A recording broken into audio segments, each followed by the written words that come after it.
Hello students, आज हम पढ़ेंगे क्लास 8 की इंग्लिश बुक गोल्डन लीव्स का chapter number 16 the speckled band. Speckled का मतलब होता है दानेदार, धब्बेदार, स्पॉटेड। ठीक है, तो स्पॉटेड बैंड के बारे में ये एक स्टोरी है। तो आइए चैप्टर को स्टार्ट करते हैं और जानते हैं कि क्या चीज़ स्पेकल्ड है, यानी कि किस चीज़ में स्पॉट्स हैं।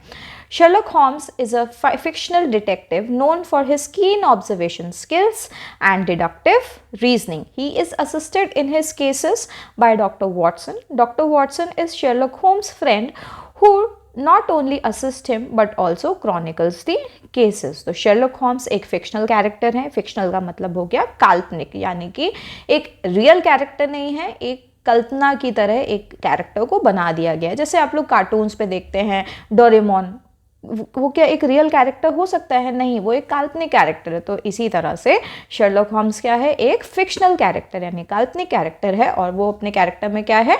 डिटेक्टिव है। डिटेक्टिव कौन होते हैं? डिटेक्टिव होते हैं जासूस। अब जासूस हैं तो उनकी जो ऑब्जर्वेशन स्किल्स हैं वो बहुत ज़्यादा अच्छी हैं, वो बहुत जल्दी अपने केसेस को सॉल्व कर लेते हैं, और उनके केसेस में उनके साथ उनके फ्रेंड डॉक्टर वॉटसन देते हैं। और जो डॉक्टर वॉटसन है वो भी बहुत अच्छी तरीके से उनके साथ जो उनके केसेस होते हैं उनको सॉल्व करने में उनकी मदद करते हैं। Let's find out what new case they are about to crack. तो यहाँ पर एक केस है इस चैप्टर में जो कि ये क्रैक करेंगे। वेरी अर्ली वन मॉर्निंग, बहुत सुबह का समय था, मॉर्निंग के समय। Watson, a lady is waiting for us in the sitting room, let's go and meet her. तो शर्लॉक होम्स अपने फ्रेंड वॉटसन से कहते हैं कि वॉटसन चलो, हमारे लिए एक ये लेडी है जो कि हमारा इंतज़ार कर रही है सिटिंग रूम में, यानी ड्राइंग रूम में उनका इंतज़ार कर रही है, चलो उनसे चल करके मिलते हैं। A young woman formally dressed is waiting to see them. एक यंग लेडी है जो कि फॉर्मल ड्रेस में है, यानी कि फॉर्मल यूनिफॉर्म उसने पहनी हुई है और वो उनसे मिलने के लिए आई हुई है। I am terrified mister Holmes, just sit down and tell us your story. Young lady जो है वो कहती है मैं बहुत ज़्यादा डरी हुई हूँ। टेरिफाइड का मीनिंग हो गया डरे हुए होना। तो वॉटसन जो शर्लॉक होम्स हैं उन्हें कहते हैं कि आप बैठिए और अपनी पूरी कहानी जो है वो हमें बताइए। My name is Helen Stoner and I live with my step father Doctor Grimesby Roylott. उनका नाम है डॉक्टर ग्रिम्सबी रॉयलेट। वो बताती है मेरा नाम हेलेन स्टोनर है और मैं अपने स्टेप फादर यानी कि अपने सौतेले पिता के साथ रहती हूँ।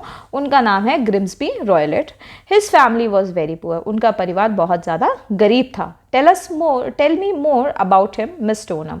फिर जो होम्स हैं, शर्लॉक होम्स पूछते हैं कि आप उनके बारे में और भी डिटेल्स बताइए। He met my mother after my father died and married her. वो बताती है कि वो मेरे मदर से तब मिले थे जब मेरे फादर की डेथ हुई थी, और उनके मिलने के बाद मेरी माँ ने दोबारा से उनसे शादी कर ली। Mother had a lot of money so my step father was not poor any more. वो बताती है कि उसकी माँ के पास बहुत ज़्यादा पैसा था, यानी वो अमीर थी, और उनसे शादी करने के बाद जो उसके स्टेप फादर जिनका नाम डॉक्टर ग्रिम्सबी रॉयलेट था, अब वो बिल्कुल भी गरीब नहीं रह गए थे। My sister Julia and I were very young then. वो बताती है कि मेरी सिस्टर जूलिया और मैं उस समय पर हम लोग बहुत छोटे थे जब ऐसा हुआ था। My stepfather is a violent man. In India, he once got angry with his butler and beat him up. वो बताती है कि जो मेरे स्टेप फादर हैं वो बहुत ज़्यादा वायलेंट मैन है, यानी बहुत ज़्यादा गुस्सैल हैं, गुस्से वाले हैं। और एक बार तो भारत में उन्होंने इतना ज़्यादा गुस्सा हो गए थे कि अपने बटलर को ही पीट दिया था। बटलर का मीनिंग होता है हमारे घर में जो सर्वेंट होते हैं उनको हम बटलर बोलते हैं। घर की क्लीनिंग करना, खाना बनाना, सभी मेजर टास्क जो होते हैं उनको बटलर करते थे। तो यहाँ पर बटलर का मीनिंग हो गया आपके घर का servant. Mother died in an accident 8 years ago। वो बताती है कि उसकी जो मदर थी वो 8 साल पहले एक एक्सीडेंट में उनकी डेथ हो गई थी। So my step father got all her money. और उनकी डेथ के बाद उनके जो स्टेप फादर थे उन्हीं को उनका सारा पैसा, सारी संपत्ति मिल गई। But if Julia and I marry he must pay us £250 every year. वो बताती है कि पर उसमें भी एक कंडीशन ये थी कि जब मैं या मेरी बहन जूलिया अगर हम शादी करते हैं तो हमें £250 वो हर साल उन्हें देने पड़ते हैं। यानी कि यहाँ पर कंडीशन क्या चल रही है कि जब जूलिया की और इनकी जो मदर हैं, मिस स्टोनर की जो मदर हैं, वो बताती हैं कि जब वो मरती हैं उनकी मदर, तो उन्होंने एक विल बनाई होती है जिसमें ये लिखा होता है, ये शर्त होती है कि उनके मरने के बाद उनकी बेटियों को डॉक्टर रॉयलेट को 250 पाउंड्स हर साल देने पड़ेंगे जैसे ही वो शादी कर लेती हैं। And now you live with him in the country. फिर शर्लॉक होम्स कहते हैं और अब शायद तुम अपने पिता के साथ कंट्री में रहती हो। कंट्री का मतलब हो गया विलेज साइड एरिया, ठीक है। Yes, poor Julia and I had very unhappy lives. We had no servants. Julia was only 30 when she died. वो बताती है कि हाँ, हम अपने पिता के साथ कंट्री में रहते हैं, यानी विलेज में रहते हैं। वो बताती है कि बेचारी जूलिया और मैं, हम दोनों ही बहुत अनहैप्पी थे अपनी ज़िंदगी में। हमारे पास तो कोई सर्वेंट्स भी नहीं थे और जूलिया तो सिर्फ 30 साल की थी जब उसकी डेथ हुई थी। Julia died 2 years ago. Julia 2 साल पहले ही मरी है। And that's why I am here, और इसीलिए मैं यहाँ पर हूँ। यानी कि इसकी जो सिस्टर है जूलिया, उसकी अब डेथ हो चुकी है 2 साल पहले, और इसीलिए वो शर्लॉक होम्स के पास मिलने के लिए आई है।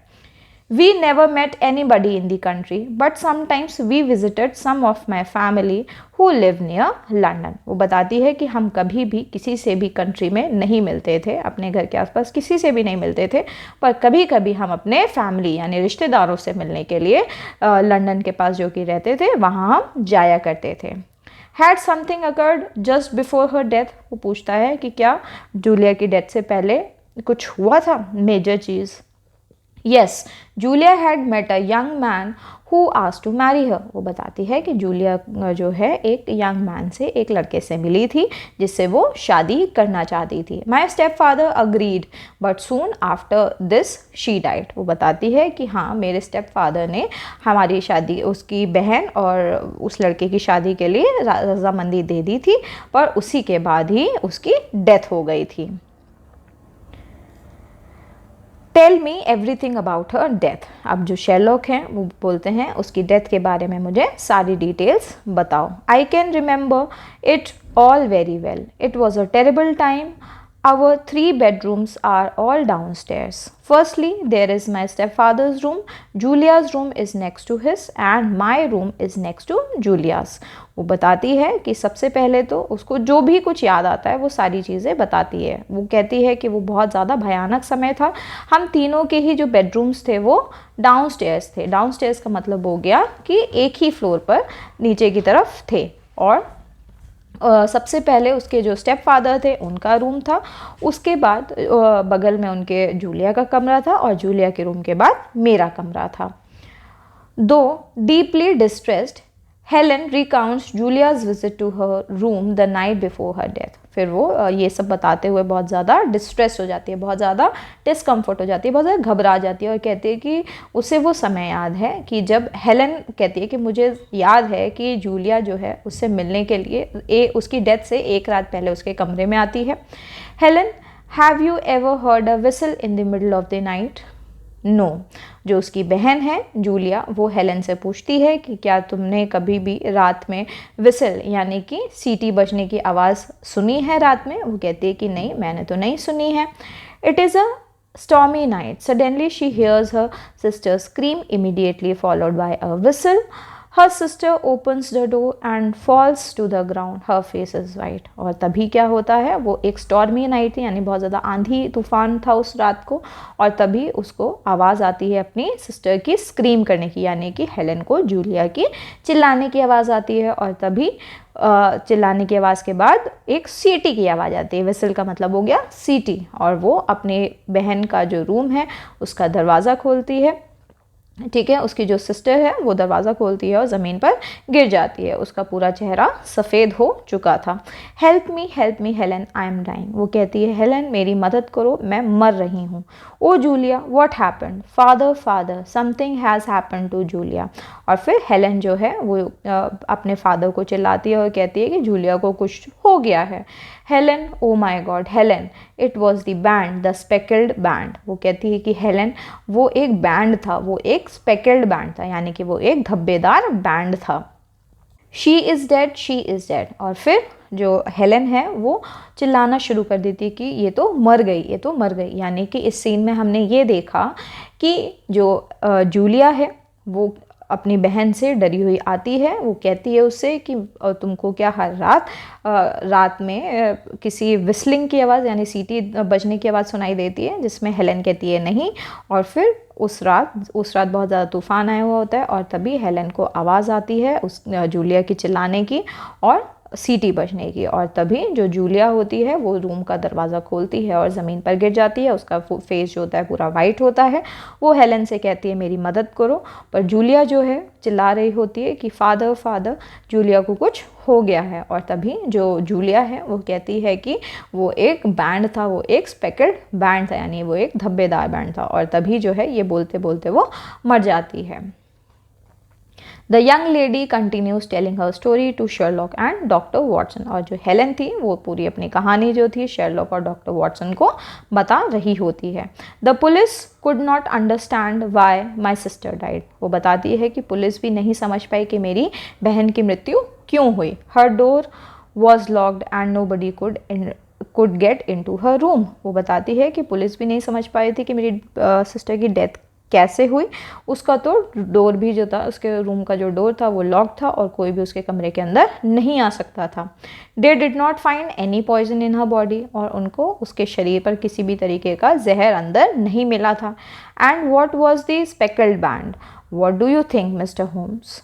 और फिर वो कहती है, मिस्टर होम्स से पूछती है कि वो स्पेकल्ड बैंड क्या था, आपको क्या लगता है कि वो स्पेकल्ड बैंड क्या हो सकता है। This is a difficult question but please go on. अब शेरलॉक होम्स जो हैं वो कहते हैं कि एक मुश्किल सवाल है पर आप पूरी बात बताते जाओ। A month ago a dear friend asked me to marry me. वो बताती है कि 1 महीने पहले मेरे एक प्रिय मित्र ने मेरे से शादी करने का प्रस्ताव रखा है। My step father has agreed and so we are going to marry soon. वो बताती है कि मेरे स्टेप फादर हमारी शादी के लिए मान गए हैं और अब हमारी शादी जल्द ही होने वाली है। But 2 days ago I had to move to my sister's old bedroom. वो बताती है कि बस 2 दिन पहले मुझे मेरे सिस्टर के बेडरूम में शिफ्ट होना पड़ा है। Last night I heard that whistle again, please help me mister Holmes, I don't want to die like Julia. वो कहती है कि लास्ट नाइट यानी पिछली रात ही मुझे वैसी ही जो विस्लिंग की आवाज़ यानी जो सीटी बजने की आवाज़ है वो दोबारा से सुनाई दी है। प्लीज़ मेरी मदद करिए मिस्टर होम्स, मैं जूलिया की तरह मरना नहीं चाहती। We must move fast but your step father must not know. वो कहता है कि ठीक है हमें जल्दी करना होगा पर तुम्हारे जो स्टेप फादर हैं उनको इस बारे में नहीं पता चलना चाहिए। Holmes and Watson are on their way to visit Helen's house in the country. अब जो होम्स हैं और डॉक्टर वॉटसन जो हैं दोनों ही हेलन के घर कंट्री साइड में जा रहे हैं। You see Watson, our dangerous friend Roylott needs the girls money because he only has 750 pounds a year from his dead wife, but the whistle, the band, they are more difficult to understand. वो कहते हैं कि देखो Watson, हम हमारे dangerous friend रॉयलेट जो हैं उनकी जो बेटी है ठीक है उनको पैसे देने होते थे ठीक है, और उनके पास तो सिर्फ 750 पाउंड्स ही हैं हर साल खर्च करने के लिए ठीक है, और जो कि उनको उनकी मरी हुई पत्नी से मिले थे। पर ये जो सीटियों की आवाज़ है, ये जो बैंड है जिसके स्पेकल्ड बैंड है, ये जो है ये बहुत अजीब से डिफ़िकल्ट क्वेश्चंस हैं यानी डिफ़िकल्ट चीज़ें हैं जिनको अभी समझा नहीं जा सकता है। When they arrive, Helen Stoner shows them the 3 bedrooms। वो बताती है कि वो जब वहाँ पहुँचते हैं तो हेलन स्टोनर जो है उन्हें तीनों कमरे दिखाती है। Why did your stepfather ask you to move to your sister's room? There's nothing wrong with your room। वो कहते हैं जब वो तीनों रूम्स को देख लेते हैं तो फिर वो कहते हैं उससे कि तुम्हारे जो स्टेप फादर हैं उन्होंने तुम्हें क्यों तुम्हारी बहन के कमरे में शिफ्ट होने को बोला है, तुम्हारे कमरे में तो कोई भी दिक्कत परेशानी नहीं है।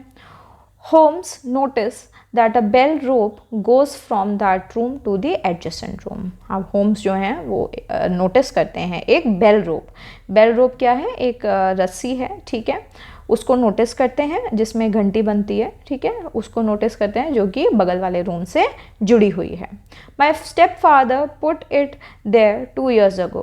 He also put in that air vent on the wall between his room and this one। वो बताती है कि मेरे स्टेप फादर ने 2 साल पहले ये लगवाई थी, ये जो बेल रोप है उन्होंने 2 साल पहले लगवाई थी और उन्होंने इसके अलावा एयर वेंट भी लगवाया था दीवार के बीच में, उनके रूम के और इस रूम के बीच में। यानी कि एयर वेंट का मतलब हो गया जहाँ से एयर ट्रांसफ़र होती है, वेंट यानी डक्ट, ठीक है, वो डलवाया था जिससे कि ये दोनों रूम्स जो हैं एक दूसरे से जुड़े हुए रहें। Now miss Stoner, I think your life is in danger.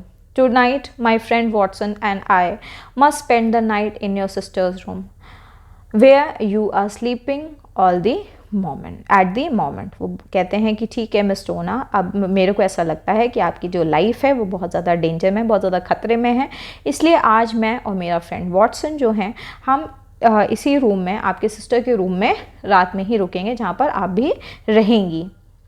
Holmes and Watson hide in Julia's room and wait. Holmes और वॉटसन जो हैं दोनों ही जूलिया के रूम में रहते हैं, छुप जाते हैं और वहाँ इंतज़ार करते हैं। Suddenly they see a light and hear a sound from doctor Roylott's room. Immediately Holmes jumps up and hits the bell rope hard. और तभी क्या होता है, उनको आवाज़, उनको एक रोशनी आती है और उनको आवाज़ आती है डॉक्टर रॉयलेट्स के रूम से, और तभी तुरंत डॉक्टर होम्स जो शेरलॉक होम्स जो हैं वो उठते हैं, जंप करते हैं और उस बेल रोप पर बहुत ज़ोर से मारते हैं, हिट करते हैं। There is a quiet whistle immediately after there comes a terrible cry from the next room। अब क्या होता है, अचानक से एक धीमी सी विसल की आवाज़ आती है और तुरंत बाद बहुत ज़ोर से क्राई करने की, बहुत ज़्यादा रोने की आवाज़ अगले रूम से आती है। It's finished, let's go and see. और फिर शर्लॉक होम्स कहते हैं लगता है काम हो गया, चलो देखते हैं। What does that mean. अब डॉक्टर वॉटसन कहते हैं इसका मतलब क्या है। They go into doctor Roylott's room. Doctor Roylott is sitting on a chair and his eyes are fixed on the air vent. Round his head is a strange yellow speckled band. He is dead। अब यहाँ पर जब वो doctor Roylott के room में जाते हैं तो रॉयलेट जो हैं वो चेयर पर बैठे होते हैं और उनकी आंखें जो हैं वो एयर वेंट की तरफ देख रही होती हैं, और उनकी जो गर्दन होती है वो उसमें एक येलो कलर का स्पेकल्ड बैंड यानी धब्बेदार बैंड उसके उनकी नेक के ऊपर, सॉरी उनके हेड के ऊपर घुमा हुआ होता है और वो मर चुके होते हैं। The band, the speckled band. और तभी जो वॉटसन है वो कहते हैं कि देखो बैंड है, एक स्पेकल्ड बैंड है, ठीक है, बैंड जो है उनके हेड के ऊपर है। The band moves and begins to turn its head. और तभी क्या होता है, जो बैंड है वो मूव करता है और अपना जो सिर है वो आगे की तरफ घुमाता है। Be careful Watson, it's a swamp adder, the deadliest snake in India and its poison can kill very quickly। Rowlett died within 10 seconds of being bitten। वो कहता है कि वॉटसन ज़रा ध्यान से, ये एक स्वैम्प एडार है। स्वैम्प एडार जो है एक डेडलीस्ट स्नेक है, यानी कि बहुत ज़्यादा खतरनाक सांप है जो कि भारत से बिलोंग करता है, जो कि भारत में उसका ओरिजिन है उस सांप का, और ये एक पॉइजनस सांप है जो कि तुरंत ही किसी को भी मार सकता है। और देखो रॉयलेट भी जो है वो इसके काटने के 10 सेकंड में ही मर गया। We must put the snake back in its box. वो कहता है कि हमें स्नेक जो है उसको उसके डब्बे में वापस से डाल देना चाहिए। Holmes very carefully takes the snake and throws it into a metal box. और फिर होम्स जो है सांप को लेता है बहुत ध्यान से और उसको मेटल के बॉक्स में डाल देता है। How did you know about the snake Holmes. फिर वॉटसन पूछता है कि तुम्हें इस सांप के बारे में कैसे पता। Watson, I understood that perhaps something came through the air vent down the bell rope and on the bed. वो वॉटसन को कहता है कि मुझे समझ में तो आ गया था कि कुछ तो एयर वेंट के थ्रू नीचे आता है और बेल रोप के सहारे बेड पर आता है। It was easy for the step father to get Indian animals. Father के लिए, जो उसके स्टेप फादर हैं उनके लिए इंडियन जो एनिमल्स हैं उनको लाना बड़ा ही आसान है। वो एक डॉक्टर थे, ही वॉज अ डॉक्टर, वो एक डॉक्टर थे। He knew that this snake poison is difficult to find in a dead body. और उन्हें पता था कि इस स्नेक का जो पॉइजन है वो एक डेड बॉडी है, मरी हुई बॉडी में पता लगा पाना उसका बहुत ही मुश्किल है। यानी कि अगर किसी की मृत्यु इस सांप के काट लेने से हो जाएगी तो इस सांप के काटने का जो पॉइजन है उसका ट्रेस बॉडी में मिलेगा ही नहीं। Every night he put the snake through the air vent and it went down the bell rope onto the bed. Every night he whistle to call it back. उसने बताया कि हर रात ये जो स्नेक है उसको ये जो डॉक्टर रॉयलेट थे वो एयर वेंट के थ्रू भेजते थे और फिर वो एयर वेंट के थ्रू बेल रोप से होते हुए बिस्तर पर आता था और फिर उसके बाद बिस्तर से आने के बाद वो बेल मारते थे और फिर वो जो सांप होता था वो वापस लौट आता था।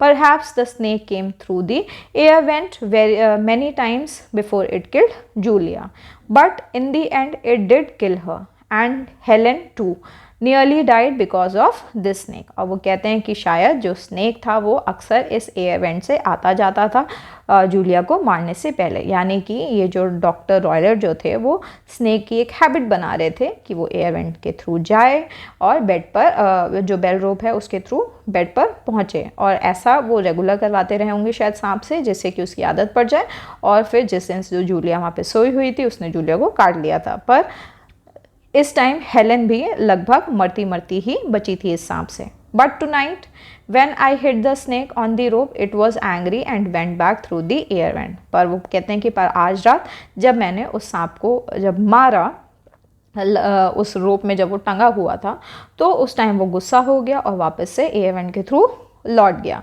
And so it killed the doctor, I am not sorry about that. और इसी तरह से जो सांप है उसने डॉक्टर को मार दिया और मुझे इसमें कोई भी पछतावा नहीं है। Soon after this, Helen Stoner married the young man and tried to forget the terrible deaths of her sister and stepfather. However, she never really forgot the speckled band। और इसी तरीके से जो हेलन स्टोनर जो है कुछ time बाद जो है वो उस यंग मैन से जिससे उसकी शादी होने वाली थी उससे शादी कर लेती है और अपने पिता की और अपनी बहन की मृत्यु को भूल जाने का ही कोशिश करती है, पर वो आज भी स्पेकल्ड बैंड के बारे में नहीं भूल पाई है। तो इस चैप्टर को लिखा है आर्थर कॉनन डॉयल ने। तो चलिए अब हम इसके चूज द करेक्ट ऑप्शन पर चलते हैं और इसके बाद हम इसके क्वेश्चन आंसर्स भी पर भी चलेंगे। तो चलिए इसको टिक कर लेते हैं यहीं पर। Which of these places had doctor Roylott lived in. तो इनमें से कौन सी जगह पर डॉक्टर रॉयलेट जो थे वो रहे थे, लिव्ड थे। तो मलेशिया, जापान, श्रीलंका या इंडिया। तो इसका करेक्ट ऑप्शन हो जाएगा option number 4 India. What was the speckled band. अब ये स्पेकल्ड बैंड क्या था? क्या वो एक बेल्ट थी, स्वैम्प एडार था, हेड बैंड था या फिर एक रस्सी थी? तो वो एक स्वैम्प एडार था, यानी कि वो एक जहरीला सांप था जो कि धब्बेदार था। How much money would doctor Roylott have had to pay his daughters they had to get married. तो कितना पैसा देना पड़ता? 250 पाउंड्स अ ईयर देना पड़ता उन्हें जब उनकी जो डॉटर्स हैं उनकी मैरिज होती। अब इनको इरेज करते हैं, इरेजर से इनको इरेज करते हैं और फिर नेक्स्ट क्वेश्चन पर चलते हैं। Why did Holmes hit the bell rope. अब जो डॉक्टर होम्स थे उन्होंने बेल रोप को क्यों मारा था? तो to make the snake go back, यानी कि स्नेक को वापस भेजने के लिए उन्होंने उस बेल रोप में हिट किया था वेरी हार्ड। ठीक है, तो स्टूडेंट्स ये तो हो गया चूज द करेक्ट ऑप्शन। अब हम चलेंगे इस चैप्टर के क्वेश्चन आंसर्स पर। तो आइए क्वेश्चन आंसर्स कर लेते हैं। Where had doctor Roylott met Helen's mother. अब ये जो डॉक्टर रॉयलेट हैं ये हेलेन की मदर से कहाँ मिलते हैं? Doctor Roylott met Helen's mother after her father died and he married her. ये तब मिलते हैं जब हेलेन के फादर की डेथ हो जाती है और फिर उनकी जो मदर हैं उनसे वो शादी कर लेते हैं। What does Miss Stoner say about her father's violent nature? अब यहाँ पर मिस टोनर जो हैं अपने फादर के जो वायलेंट नेचर है, जो एंग्री जो उनका स्वभाव है उसके बारे में वो क्या बताती हैं? Miss Stoner describes her step father's violent nature by mentioning an incident in India where he beat up his butler in a fit of anger. वो बताती हैं कि उनके जो स्टेप फादर हैं वो वायलेंट नेचर के हैं और वो इंसिडेंट्स बताती हैं जो कि भारत में हुआ था जहाँ पर उन्होंने अपने बटलर को मारा था गुस्से में आकर के। Why did doctor Roylott wish to kill Miss Stoner and her sister. अब डॉक्टर रॉयलेट और जो डॉक्टर रॉयलेट थे वो मिस स्टोनर और उनकी बहन को यानी हेलेन और जूलिया को क्यों मारना चाहते थे? तो doctor Roylott wished to kill Miss Stoner and her sister to prevent them from marrying and claiming their inheritance, which he would have to pay them annually if they did. तो यहाँ पर जो डॉक्टर रॉयलेट हैं उन्होंने अपने दोनों बेटियों को, अपनी स्टेप डॉटर्स को इसलिए मारा था जिससे कि वो शादी ना कर पाएँ, क्योंकि अगर वो शादी कर लेती तो उन्हें एनुअली उनको पैसा देना पड़ता और उस पैसों को बचाने के लिए उन्होंने मारने की कोशिश करी थी और एक बेटी को तो मार भी दिया था। Why did the family not have any servants? अब फैमिली के पास कोई भी सर्वेंट क्यों नहीं था? अब फैमिली के पास सर्वेंट क्यों नहीं था? क्योंकि उनके जो फादर थे वो पैसा नहीं खर्च करना चाहते थे, इसीलिए उनके घर में कोई भी सर्वेंट नहीं था। The family did not have any servant because doctor Roylott, despite inheriting wealth through his marriage to Helen's mother, was miserly and did not want to spend money on hiring servants। यानी कि जो doctor रॉयलेट थे उनका वो servant इसलिए नहीं रखना चाहते थे क्योंकि हालांकि उनके पास हेलेन की मदर का पैसा तो था, पर वो इतने ज़्यादा कंजूस थे कि वो पैसा ही खर्च नहीं करना चाहते थे किसी सर्वेंट को हायर करके। What event had occurred in Julia Stoner's life just before she died? तो जूलिया की लाइफ में क्या हुआ था मरने से पहले, कौन सा इवेंट हुआ था? Just before her death, Julia Stoner had become engaged to be married। तो यहाँ पर आंसर में है कि जूलिया स्टोनर की डेथ से पहले उसने इंगेजमेंट करी थी शादी करने के लिए, यानी उसकी शादी होने वाली थी। What were the mysterious circumstances of Julia's death? अब क्या mysterious circumstances बने थे जूलिया की डेथ से पहले, मतलब कि ऐसे circumstances जो कि पता नहीं लग पाए थे। The mysterious circumstances of Julia Stoner's death include her hearing a whistle and seeing a speckled band just before her demise. Her death was sudden and mysterious as there was no sign of foul play or poison found। तो ये जो mystery थी Julia stoner की death से पहले, उसमें ये थी कि सबसे पहले तो उसने विसल की आवाज़ सुनी थी, इसके अलावा उसने एक स्पेकल बैंड को देखा था अपने मरने से पहले। डिमाइस का मतलब हो गया मरने से पहले, मृत्यु से पहले, और उसकी डेथ जो थी वो अचानक से हुई थी और किसी भी तरीके के जहर का भी बॉडी में कोई भी साइन या सिग्नल नहीं मिला था। What was the immediate reason for Helen Stoner seeking Sherlock Holmes' help? अब अचानक से क्या रीज़न था कि जो हेलन स्टोनर थी उसको शेरलॉक होम्स की मदद लेनी पड़ी थी? The immediate reason for Helen Stoner seeking Sherlock Holmes' help was her fear for her own life after experiencing similar events to those preceding her sister Julia's death. अब ये जो इमीडिएट जो वजह थी हेलन स्टोनर की Sherlock Holmes से मदद लेने की, वो ये था कि वो डरी हुई थी अपनी जान को लेकर के, ठीक है, क्योंकि उससे पहले उसकी बहन के साथ भी एक सिमिलर इंसिडेंस हो चुका था। क्या सिमिलर इंसिडेंस था कि जो हेलन स्टोनर थी वो भी इंगेज्ड हो गई थी और उसकी भी शादी होने वाली थी, और उसकी जो सिस्टर थी जूलिया, उसकी भी शादी होने वाली थी और उसकी इंगेजमेंट हुई थी और इंगेजमेंट के तुरंत बाद ही वो मर गई थी और इसीलिए वो शेरलॉक होम्स के पास मदद के लिए आई थी। Why did Holmes hit the bell rope? अभी जो शेरलॉक होम्स था उन्होंने बेल रोप क्यों हिट करी थी, क्यों मारा था बेल रोप में? Holmes hit the bell rope to disrupt Dr. Roylett's plan and prevent the snake from reaching Helen Stoner's room। अब जो शेरलॉक होम्स थे उन्होंने बेल को इसलिए मारा था जिससे कि वो डॉक्टर रॉयलेट के प्लान को ख़राब कर पाएँ और स्नेक को हेलन स्टोनर के रूम से पहुंचने से बचा लें। What sign did they see when they entered Dr. Roylett's room? What site, उन्होंने क्या देखा था जब वो डॉक्टर रॉयलेट के रूम में पहुंचे थे? When they entered Dr. Roylett's room, they saw him dead with a strange yellow speckled band around his head। जब डॉक्टर रॉयलेट के रूम में डॉक्टर वॉटसन और शेरलॉक होम्स पहुंचते हैं तो वो देखते हैं कि वो मरे हुए हैं और उनके सर पर एक येलो स्पेकल्ड बैंड जो है वो बंधा हुआ है।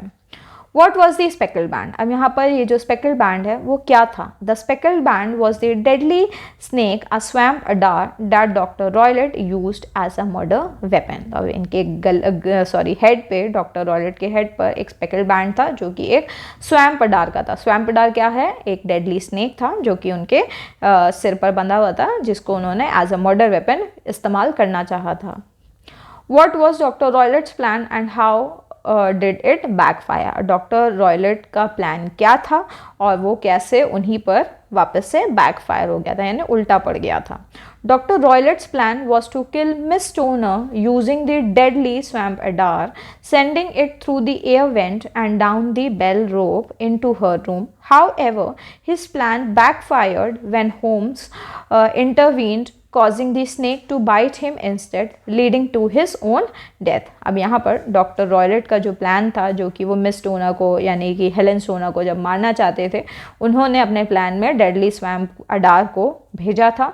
ठीक है, कहाँ से भेजा था? थ्रू एयर वेंट भेजा था, और उसके बाद वो जो स्नेक होता वो बेल रोप के थ्रू उनके रूम में एंटर करता उनके बेड के ऊपर। पर ये प्लान बैकफायर तब किया जब जब शेरलॉक होम्स ने इंटरवीन किया और स्नेक को बहुत ज़ोर से मारा, और फिर वो वापस से स्नेक लौट गया और डॉक्टर रॉयलेट को ही उल्टा काट लिया, और इसकी वजह से उनकी डेथ हो गई। चलिए अब आगे चलते हैं, इस चैप्टर के रेफरेंस टू कॉन्टेक्स्ट पर आते हैं। She died 2 years ago, and that's why I am here. We never met anybody in the country, but sometimes we visited some of my family who live near London. There, Julia met a young man who asked to marry her. What were the circumstances that led to Julia and Helen living an isolated life in countryside? Julia and Helen lived an isolated life in the countryside after their mother's death and their stepfather inheriting her money. They had no servants and rarely met anyone. तो Julia और Helen जो थे वो isolated life जी रहे थे अपनी mother की death के बाद, और उनके जो फादर थे उन्होंने सारा पैसा हड़प लिया था, और इसी वजह से उनके पास कोई भी सर्वेंट नहीं था और वो किसी से भी कभी भी मिलते भी नहीं थे। How much money had their mother left for their step father? उनके जो स्टेप फादर थे उनके लिए उनकी मदर ने कितना पैसा रखा था? There mother had a substantial amount of money for their step father, providing him with financial stability. तो उनके मदर ने उनके लिए काफ़ी सारा पैसा उनके पीछे से छोड़ा था, और इसी वजह से जो डॉक्टर रॉयलेट थे वो पैसे से मजबूत हो गए थे। How much amount would their step father have to give them after their marriage? अब कितना अमाउंट उन्हें अपने स्टेप फादर थे उन्हें देना पड़ता अपनी बेटियों को उनकी शादी के बाद।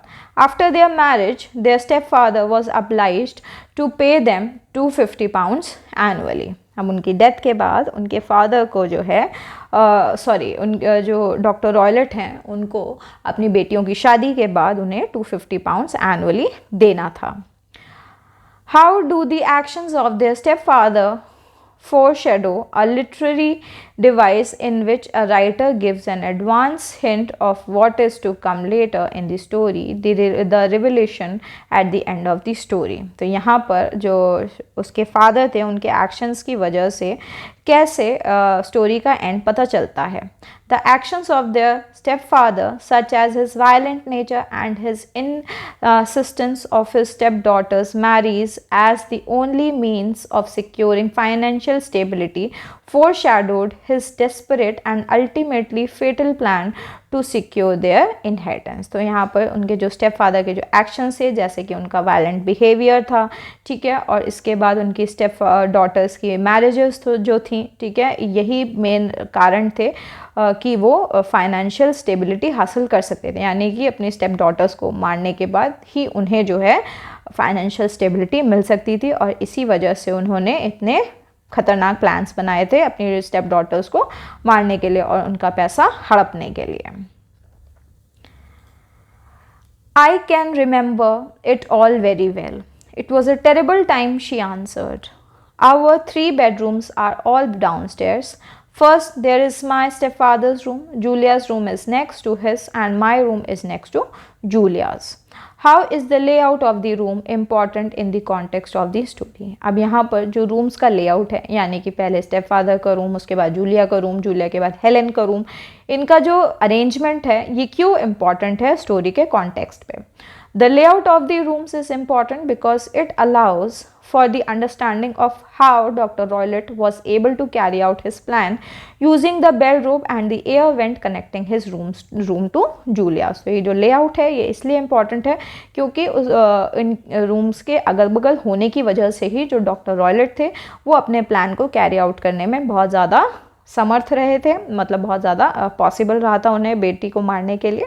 और उन्होंने बेल रोप भी लगा दी थी और साथ में एयर वेंट भी लगा दिया था जो कि जूलिया के रूम से कनेक्टेड था और उनके रूम से, जिसके थ्रू क्या होता था, स्नेक जो था वो आ जा सकता था। Why did Helen move into Julia's room. अब हेलन जो थी वो जूलिया के रूम में क्यों मूव हुई थी। Helen moved into Julia's room because her stepfather instructed her to do so, likely as part of his plan to carry out his deadly scheme. तो यहाँ पर हेलन जो है जूलिया के रूम में इसलिए मूव हुई थी क्योंकि उनके स्टेप फादर ने उसे इंस्ट्रक्शंस दिए थे कि तुम उस रूम जूलिया के रूम में शिफ्ट होगी, और शायद यही उनका प्लान था कि वो जूलिया के रूम में शिफ्ट होगी और उसके बाद फिर वो उसको भी मार डालेंगे। What sound did Helen hear from her sister's room? तो हेलन को उसकी बहन के रूम से कैसी आवाज़ सुनाई दी थी। Helen heard a scream and a whistle from her sister's room। Helen को चिल्लाने की आवाज़ आई थी और विसल की आवाज़ आई थी उसकी सिस्टर के रूम से।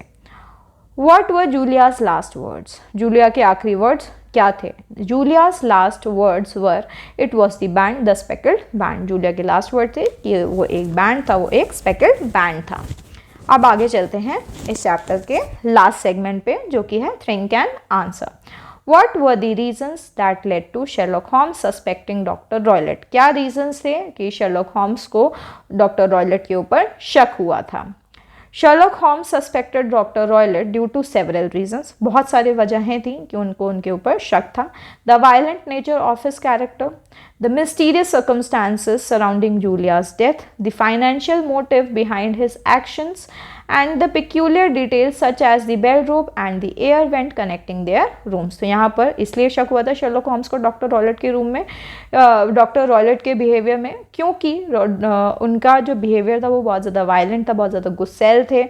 इसके अलावा जूलिया की जो डेथ थी वो भी बहुत ज़्यादा मिस्टीरियस थी, और जो फाइनेंशियल मोटिव था वो तो पीछे से था ही था कि उनको उनका पैसा हड़पना था। इसके अलावा जो दोनों रूम्स के बीच में जो बेल रोप लगाई थी, एयर वेंट दोनों के रूम्स में लगा हुआ था, ये भी एक रीज़न था कि शर्लॉक होम्स को डॉक्टर रॉयलेट के ऊपर शक हो गया था। Describe doctor Roylott's character, support your answer with example from the story. तो यहाँ पर हमें डॉक्टर रॉयलेट के कैरेक्टर स्केच लिखना है और उसके बाद स्टोरी से रिलेटेड ही हमें इसमें सारी चीज़ें लिखनी हैं। Doctor Roylott is portrayed as a cunning, manipulative and desperate character. He is willing to resort to murder to rescue to secure his financial interest, showing a complete lack of regard for human life. His violent nature and disregard for societal norms are evident in his past actions, such as beating his butler. He is also depicted as intelligent, as seen in his ability to plan and execute a complex scheme involving a deadly snake। तो यहाँ पर जो doctor रॉयलेट हैं उनको cunning यानी बहुत चालाक, manipulative, ठीक है, बताया गया है। मैनिपुलेटिव का मतलब हो गया दूसरों की विचारधारा को अदला बदली करना, उसको मैनिपुलेटिव कहते हैं, ठीक है। इसके अलावा डेस्परेट कैरेक्टर दिखाया गया है, यानी कि वो जो हैं वो मर्डर को वो अपने अनजान तक पहुंचने के लिए मर्डर तक कर दे रहे हैं अपने फाइनेंशियल इंटरेस्ट को सिक्योर करने के लिए। इसके अलावा उनको इंसान की जो ह्यूमन जो लाइफ है उससे भी उनको कोई फ़र्क नहीं पड़ता है कि कोई इंसान ज़िंदा है या मर रहा है, उन्हें सिर्फ अपने फाइनेंशियल स्टेटस से मतलब है। और इसके अलावा वो बहुत ज़्यादा वायलेंट नेचर के भी दिखाए गए हैं। ये दिखाया गया है कि वो अपने बटलर को भी पीट देते हैं जब वो बहुत ज़्यादा गुस्से में होते हैं। उनको इंटेलिजेंट भी दिखाया गया है क्योंकि उनमें एबिलिटी थी कि वो एक कॉम्प्लेक्स मर्डर को प्लान कर सकें एक डेडली स्नेक को इस्तेमाल करके। How was Sherlock responsible for doctor Roylott's demise. अब जो शेरलॉक होम्स हैं वो कैसे जिम्मेदार हैं डॉक्टर रॉयलेट की मृत्यु के। Holmes indirectly caused Dr. Roylett's demise by thwarting his plan to kill Helen Stoner.